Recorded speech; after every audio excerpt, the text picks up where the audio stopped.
Hello students. हम कर रहे हैं कॉर्पोरेट अकाउंटिंग और हमारा चैप्टर चल रहा है redemption of preference share. Redemption of preference share का आज का पार्ट नंबर 3 है। ठीक है। और फर्स्ट पार्ट के अंदर हमने अच्छे से करा था कि रिडम्पशन ऑफ प्रेफरेंस शेयर क्या होता है, उसके बेसिक कॉन्सेप्ट और उसकी कंडीशंस करी थी। सेकंड पार्ट के अंदर हम इसके मेथड से स्टार्ट करे थे और फर्स्ट मेथड किया था आउट ऑफ डिविजिबल प्रॉफिट, है ना। तो आउट ऑफ डिविजिबल प्रॉफिट में हमको क्या सीआरआर बनाना पड़ता था, कैपिटल रिडम्पशन रिजर्व। क्यों बनाना पड़ता था वो मैंने पार्ट सेकंड के अंदर रीजन भी बताया था और इस मेथड को अच्छे से समझाया भी था और इसकी हमने जनरल एंट्रीज भी करी थी। आज के लेक्चर के अंदर यानी कि पार्ट 3 के अंदर इस चैप्टर के हम करने वाले हैं सेकंड मेथड।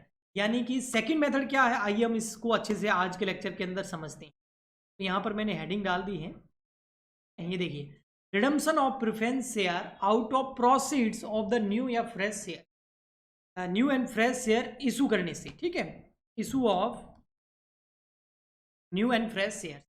देखो यहाँ क्या कर रहे हैं कि रिडम्पशन करना हमें प्रेफरेंस शेयर का, यानी कि जो प्रेफरेंस शेयर होल्डर है हमारे, उनसे हमें शेयर लेना है और उनको पैसे वापस देने हैं।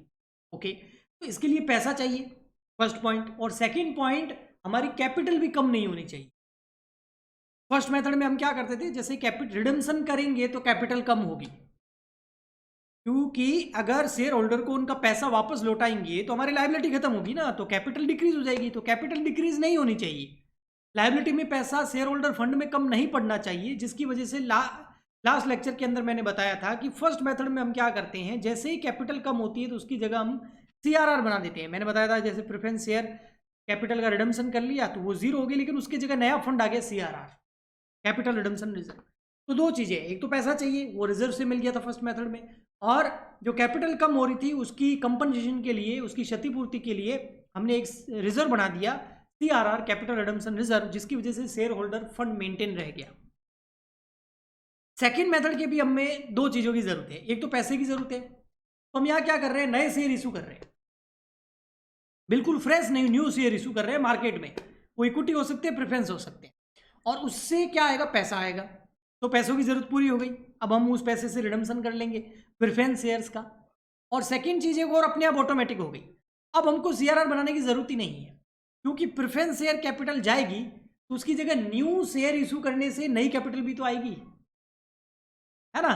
देखिए मैं आपको यहां पर बताता हूं, जैसे ये हमने जो बैलेंस शीट बनाई थी इसके अंदर देखिए आप, यहां पर देखिए कि मान लेते हैं यहां पर ये प्रेफरेंस शेयर कैपिटल थी हमारी 2 लाख रुपए की, 2 लाख। तो फर्स्ट मेथड में हम जैसे रिडम्पशन किया, ये 2 लाख क्या हो गई थी, जीरो, और उसकी जगह सीआरआर आया था, आ गया था 2 लाख रुपए का। लेकिन यहाँ पर जैसे हम रिडम्पशन करेंगे ये तो जीरो हो जाएगी, प्रेफरेंस शेयर कैपिटल तो जीरो हो जाएगी, लेकिन हम नए शेयर इशू कर रहे हैं ना 2 लाख रुपए की, तो उसकी वजह से इक्विटी शेयर कैपिटल कितनी हो जाएगी, 12 लाख। तो अब टोटल अभी कितनी रह गई, 12 लाख। तो अब सीआरआर बनाने की जरूरत ही नहीं है ना, क्योंकि शेयर होल्डर फंड रिड्यूस होगा ही नहीं, एक कैपिटल जाएगी तो दूसरी कैपिटल आ रही है। एक इसलिए जा रही है क्योंकि रिडम्पशन हो रहा है, और दूसरी इसलिए आ रही है क्योंकि न्यू शेयर इशू कर रहे हैं, और न्यू शेयर इशू करने से जो पैसा आ रहा है वो रिडम्पशन में यूज ले लिया, तो पैसा भी आ गया और कैपिटल भी रिड्यूस नहीं हुई, दोनों काम हो गए। ओके, ठीक है, समझ गए आप। सो अब हम जनरल एंट्रीज करते हैं। तो सबसे पहले हम न्यू शेयर इशू करने की करते हैं, न्यू शेयर, वो इक्विटी हो सकते हैं, प्रेफरेंस शेयर हो सकते हैं। मैं यहाँ पर मान रहा हूँ कि हम कर रहे हैं कौन से शेयर इशू कर रहे हैं, इक्विटी शेयर इशू कर रहे हैं। तो उसकी जनरल एंट्री क्या होगी, अब नए शेयर इशू कैसे कर सकते हैं, एट पार कर सकते हैं और प्रीमियम पे भी कर सकते हैं, डिस्काउंट पे तो हम नए शेयर इशू कर नहीं सकते। ठीक है, तो एट पार करते हैं सबसे। अगर at par new share issue करें तो उसकी एंट्री क्या होगी, मान लेते हैं हम सारा का सारा पैसा एप्लीकेशन पे, अलॉटमेंट पे मंगा रहे हैं, दोनों साथ में, है ना, टुकड़ों में नहीं मंगा रहे, एप्लीकेशन अलॉटमेंट फर्स्ट कॉल ऐसे नहीं, सारा का सारा पैसा एक साथ मंगा रहे हैं। तो फर्स्ट एंट्री हो जाएगी आपकी यहाँ पर ए, बैंक अकाउंट डेबिट, टू, मान रहे हैं इक्विटी शेयर इशू कर रहे हैं, इक्विटी शेयर एप्लीकेशन अलॉटमेंट, ठीक है। और सेकेंड एंट्री हो जाएगी इसकी, ये तो हो गया आपका एप्लीकेशन मनी रिसीव्ड, नरेशन लिख सकते हैं आप। बी नंबर एंट्री हो जाएगी equity share application and allotment debit हो जाएगा, एप्लीकेशन एंड अलॉटमेंट डेबिट हो जाएगा। और इस पैसे को हम कहाँ ट्रांसफर कर देंगे, शेयर कैपिटल में, तो इक्विटी शेयर, ये देखो ये नई कैपिटल आ गई ना, आपको पता है ना लाइबिलिटी वाला रूल, बिल्कुल पता होना चाहिए। अगर आपको नहीं पता है तो बेटा एसेट लाइबिलिटी का रूल, लाइबिलिटी क्रेडिट होती है, अगर इसको प्लस करना हो तो क्रेडिट करो, इसको माइनस करना हो तो डेबिट करो। कैपिटल एक लाइबिलिटी है और लाइबिलिटी जब क्रेडिट होती है तो क्या होता है, इसका मतलब लाइबिलिटी इंक्रीज हो रही है। ये देखो शेयर कैपिटल क्रेडिट हो गई तो नई कैपिटल आ गई। ओके, तो अब सीआरआर बनाने की जरूरत नहीं है। अगर ये एंट्री तब होगी अगर न्यू शेयर इशू करें हम एट पार, अगर न्यू शेयर इशू करें हम ऑन प्रीमियम तो एंट्री क्या होगी आइए देखते हैं। अगर न्यू शेयर इशू करें प्रीमियम पर, शेयर इशू कर रहे हैं, क्यों कर रहे हैं, क्यों कर रहे हैं, ताकि पैसा आए और उस पैसे से हम रिडम्पशन करें, इसका प्रेफरेंस शेयर का। ओके, तो इसमें फर्स्ट एंट्री हो जाएगी bank account debit, first entry तो सेम ही होगी, to equity share application and, ठीक है, application money received. Second entry क्या हो जाएगी इसमें, ये इक्विटी शेयर एप्लीकेशन अलॉटमेंट क्या हो जाएगा, डेबिट, एंड अलॉटमेंट क्या हो जाएगा, डेबिट। प्रीमियम क्या होगा, क्रेडिट, क्योंकि इशू करते टाइम प्रीमियम हमारे लिए बेनिफिट होता है, और benefit nominal rule, all losses and expenses are debit, all income and profits are credit, तो प्रॉफिट है तो क्रेडिट हो जाएगा टू सिक्योरिटीज प्रीमियम। ये शेयर इशू करने की जो नॉर्मल एंट्रीज थी वही है, ठीक है, और टू आ जाएगा इक्विटी से, ठीक है। Application money transfer to capital account ये लिख सकते हैं विद प्रीमियम। देखो इधर, अब न्यू शेयर इशू करेंगे या तो एट पार पर या ऑन प्रीमियम, या तो एट पार वाली एंट्री होगी या प्रीमियम वाली एंट्री होगी, दोनों ही केस में नई कैपिटल आ गई और कैपिटल क्रेडिट हो गई, यानी कि न्यू लाइबिलिटी जनरेट हो गई है, शेयर होल्डर फंड बढ़ चुका है, तो सीआरआर बनाने की जरूरत नहीं है। अब आइए सेकेंड एंट्री, वो है ड्यू करने की। जिन प्रेफरेंस शेयर्स का आप रिडम्पशन करना चाहते हैं तो आप रिडम्पशन ड्यू कीजिए। अब रिडम्पशन भी हम दो तरीके से कर सकते हैं, या तो रिडम्पशन कर सकते हैं एट पार, या कर सकते हैं प्रीमियम डिस्काउंट पे रिडम्पशन नहीं कर सकते। एट पार अगर हम रिडम्पशन करते हैं तो जनरल एंट्री क्या होगी, अब यहां पर जैसे ही रिडम्पशन करेंगे तो कैपिटल डिक्रीज हो जाएगी, लाइबिलिटी डिक्रीज हो जाएगी। लाइबिलिटी अगर इंक्रीज करनी हो तो क्रेडिट करो, डिक्रीज करनी हो, कम करनी हो तो, इस बार कैपिटल अकाउंट क्या हो जाएगा, डेबिट हो जाएगा। तो यहां हम लिख देंगे preference share capital account debit. To क्या, प्रेफरेंस शेयर होल्डर। अब कोई बोले सर प्रेफरेंस शेयर होल्डर को जरा बताना, आपने जो है प्रेफरेंस शेयर होल्डर को क्रेडिट क्यों किया। जो बच्चे फर्स्ट लेक्चर अटेंड कर चुके हैं उनको पता है, जो बच्चे सेकंड लेक्चर अटेंड कर चुके हैं उनको पता है। इसको क्रेडिट इसलिए क्यों, नई लाइबिलिटी जनरेट हो गई है, प्रेफरेंस शेयर होल्डर को अभी तक पैसे दिए नहीं है, तो इसलिए लाइबिलिटी जनरेट हो गई कि उसको पैसे देने हैं, और लाइबिलिटी जनरेट होती है, इंक्रीज होती है तो क्रेडिट करते हैं, इसलिए क्रेडिट किया।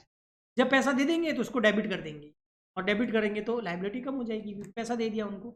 ओके, तो ये एंट्री तब होगी जब रिडम्पशन करें एट पार। अभी और मैं और करता हूं, अगर रिडम्पशन करें ऑन प्रीमियम तो एंट्री क्या होगी, तो देखिए अगर रिडम्पशन करें प्रीमियम पे, on premium, redemption on premium,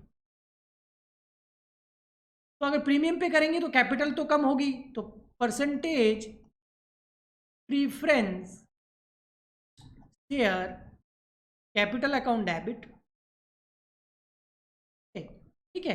premium इस बार लॉस है, रिडम्पशन के टाइम प्रीमियम लॉस होता है, और नॉमिनल रूल कहता है 11th क्लास का, all expenses and losses are debit, सभी खर्चों और हानियों को डेबिट करो। तो ये आ जाएगा प्रीमियम ऑन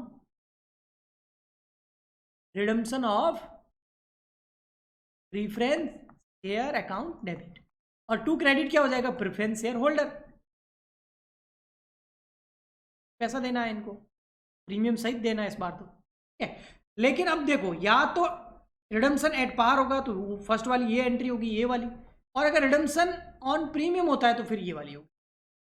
ओके, दोनों में से एक केस होगा, और लगा दिए मैंने बीच में। अभी हमारा सीआरआर बनाने की जरूरत है नहीं। हाँ, प्रीमियम पे अगर रिडम्पशन कर रहे हो तो प्रीमियम की व्यवस्था करने की जरूरत पड़ सकती है।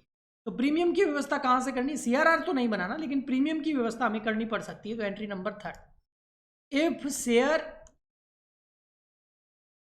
वैसे एक होता है मामला जिसमें क्या होता है कि जिस दिन इशू कर रहे थे प्रेफरेंस शेयर, अब ज़्यादा कंफ्यूज हो जाओगे अगर मैं बताऊंगा तो उस केस में क्या है कि प्रीमियम की व्यवस्था करने की ज़रूरत नहीं पड़ती है। उसकी वजह है क्योंकि प्रीमियम की व्यवस्था पहले से ही कर ली जाती है। अगर पहले से ही पता हो कि रिडम्पशन किस पे कर रहे हैं, हम प्रीमियम पे करेंगे, है ना। ये जो प्रेफरेंस शेयर, ध्यान से सुनना, ये जो प्रेफरेंस शेयर है जिनका हम रिडम्पशन कर रहे हैं, ये कभी ना कभी इशू तो हुए होंगे। जिस दिन इशू हुए थे उस दिन अगर पता था कि इसका रिडम्पशन प्रीमियम पे करना है, तो हम मतलब फ्यूचर में भी लॉस होगा, तो उसकी व्यवस्था अगर हमने पहले से कर ली है तो अभी करने की जरूरत नहीं है। अगर पहले से नहीं करी तो अभी करना पड़ेगा, फिर हम एंट्री जरूर कर सकते हैं। शायद ये कुछ बच्चे 11th में 12th में ये कॉन्सेप्ट था कंपनी अकाउंट में, अगर कुछ लोगों को पता हो। ठीक है, तो चलिए, मैं मान रहा हूँ कि पहले से व्यवस्था नहीं करी है तो अभी कर देते हैं। तो हम यहाँ कर लेते हैं securities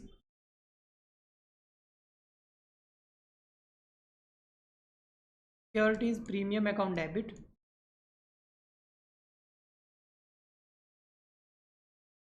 to premium on redemption of preference share. ठीक, फिर 4th नंबर एंट्री सबसे इजी एंट्री है, प्रेफरेंस शेयर होल्डर जो है उनको पेमेंट कर दो। एंट्री होगी preference shareholder account debit. अब प्रेफरेंस शेयर होल्डर डेबिट क्यों हो रहा है, कोई बताएगा? क्योंकि लायबिलिटी खत्म हो रही है, उनको हम पैसा दे रहे हैं, तो preference shareholder account debit to bank. ये देखिए, यहाँ पर प्रेफरेंस शेयर होल्डर क्या हुआ था, क्रेडिट हुआ था, क्योंकि लायबिलिटी थी, उनको पैसा देना था। अभी मैंने यहाँ पर डेबिट करके उनको पैसा। कई बार क्या होता है कि ऐसा कुछ करते टाइम कुछ इन्वेस्टमेंट, कोई एसेट वगैरह बेच दी जाती है, कि नॉर्मल एंट्री होती है बैंक अकाउंट डेबिट, लॉस या प्रॉफिट होगा तो डेबिट क्रेडिट हो जाएगा, टू हो जाएगा इन्वेस्टमेंट या जो भी एसेट है। ओके, वो सिंपल एंट्री होती है। जाते जाते बहुत ही इंपॉर्टेंट एक बात बताता हूँ नेक्स्ट लेक्चर के बारे में, और आपके लिए बहुत ज़्यादा जानना ज़रूरी है।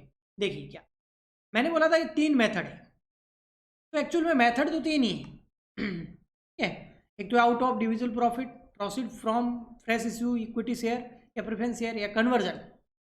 कन्वर्जन वाला तो हम करेंगे, लेकिन पार्ट 4 के अंदर पता क्या आएगा, इन दोनों का मिक्स, जिसको एल्जेब्रिक इक्वेशन बोलते हैं।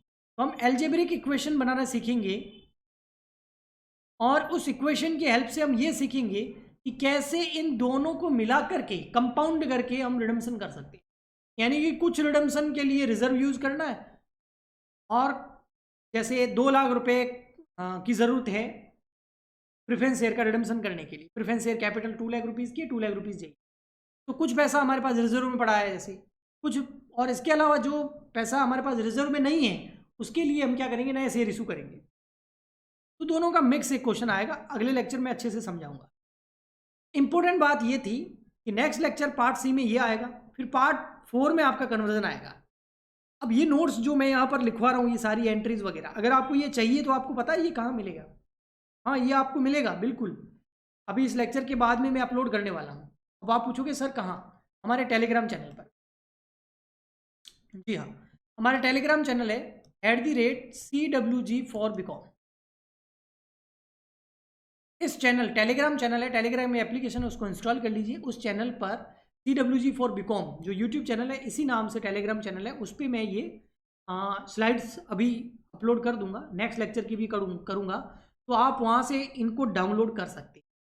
ओके, ठीक है, तो आज के लिए इतना ही। आई होप आपको अच्छे से समझ आया होगा। हम मिलते हैं नेक्स्ट लेक्चर में।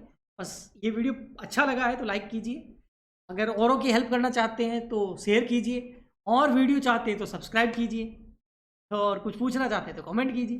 हम मिलते हैं नेक्स्ट वीडियो में। आज के लिए इतना ही, तब तक के लिए good bye and thank you.